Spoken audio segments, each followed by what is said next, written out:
Ciao, salve a tutti, ben ritrovati.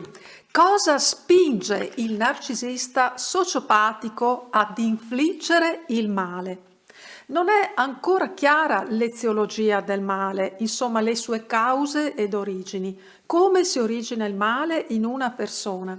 Possiamo osservare infatti che anche se solitamente un sociopatico proviene da un ambiente fortemente a rischio, non tutti coloro che provengono però da famiglie affettivamente carenti, quando non abusanti o fortemente abusanti, sviluppano in ogni caso una personalità deviante ed incline al crimine o al sadismo.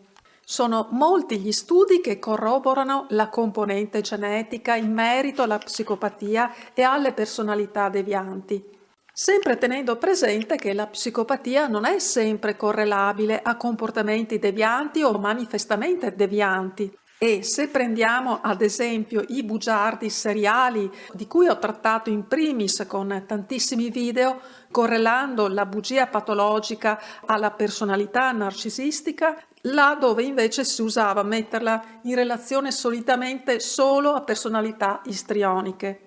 La bugia, quando è davvero a livelli particolarmente alti, diventa un comportamento assolutamente pericoloso. Ci basti anche solo immaginare cosa possano causare certe bugie ed inganni. L'inganno non per nulla viene abitualmente adottato nel crimine e in comportamenti devianti ed è devastante all'interno delle relazioni sentimentali.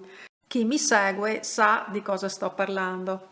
Nonostante l'interesse emergente nell'esaminare le basi genetiche e ambientali della personalità psicopatica, nessuno studio ha esaminato però lo sviluppo di questi effetti dall'infanzia all'adolescenza. Solo alcuni studi longitudinali esaminano il contributo genetico e ambientale in un confronto tra diverse casistiche in gruppi di coetanei. Tra questi uno studio ha riportato che il 58% nel temperamento deviante non impulsivo e il 62% nell'antisocialità impulsiva dai 17 ai 24 anni era dovuto a fattori genetici e la restante percentuale era riconducibile invece a motivi ambientali, familiari e sociali.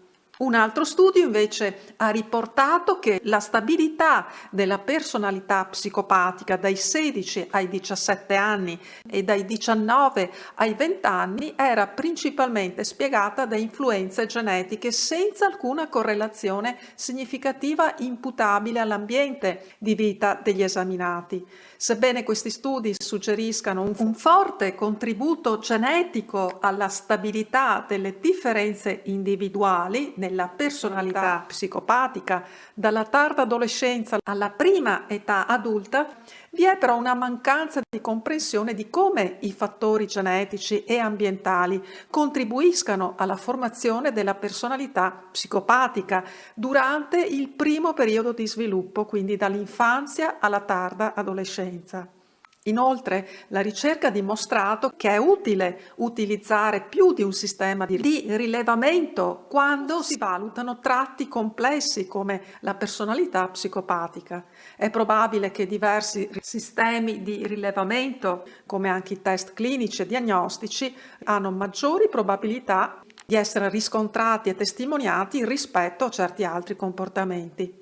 Si ritiene inoltre generalmente che gli individui con tratti psicopatici non possano o non forniscano informazioni valide sul proprio comportamento e ci sono solo pochi studi precedenti che esaminano la personalità psicopatica che hanno incluso dati raccolti da più di un sistema di rilevamento.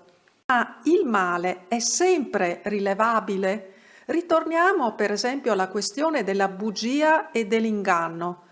Quanto queste forme di devianza possono passare come un comportamento effettivamente deviante, possono essere ritenute dei comportamenti devianti, perché molte persone, per esempio, usano la bugia come un comportamento in fondo innocuo a loro parere. E forse perché non è sempre facile rilevare la bugia come tale?